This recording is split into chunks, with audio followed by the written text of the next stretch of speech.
माँ बाप भगवान का रूप होते हैं और उनकी सलाह कोई मामूली सलाह नहीं होती।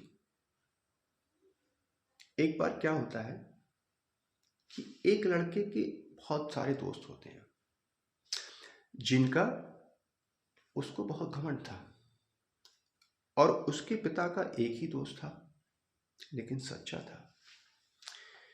एक बार उस लड़के के पिता ने कहा कि बेटा, तुम्हारे बहुत सारे दोस्त हैं, तुम्हारे सबसे घनिष्ठ मित्र की आज परीक्षा ली है। बेटा तैयार हो गया। दोनों लोग रात्रि के 2 बजे उस लड़के के सबसे घनिष्ठ मित्र के घर पहुंचते हैं और लड़का दरवाजा खटखटाता है। कोई जवाब नहीं आया अंदर से।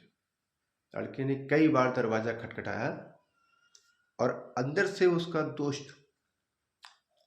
दोस्त उठकर अपनी माँ से कहता है कि माँ, कह दे मैं घर पर नहीं हूं। इतनी बात सुनकर बाहर खड़ा दूसरा दोस्त बड़ा परेशान हुआ, बड़ा निराश हुआ और दोनों लोग वहां से लौट आए। तब उस लड़के के पिताजी ने कहा कि अब तुम मेरे दोस्त के घर चलो। दोनों ही रात के 2 बजे दोस्त के घर पहुंचते हैं। तब लड़के के पिता ने अपने दोस्त को आवाज दी, दरवाजा खटखटाया और अंदर से आवाज आई कि मित्र 2 मिनट रुको, मैं अभी आ रहा हूं। और दरवाजा खोला तो देखा कि उसके मित्र के एक हाथ में रुपए से भरा थैला है और दूसरे हाथ में बंदूक है।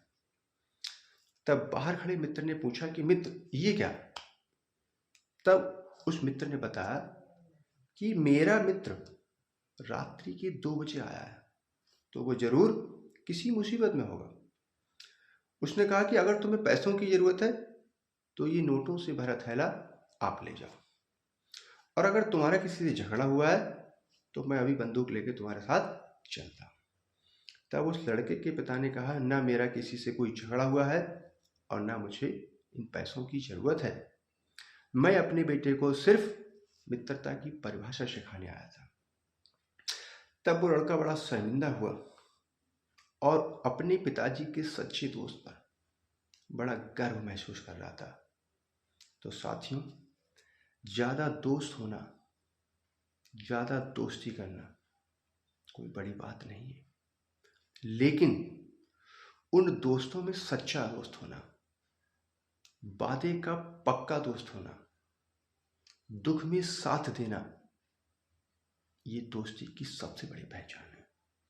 इसलिए अगर माँ बाप अपनी संतान को कोई राय दे रहे हैं, कोई मशवरा दे रहे हैं, तो वो भगवान की सलाह है, भगवान का मशवरा है।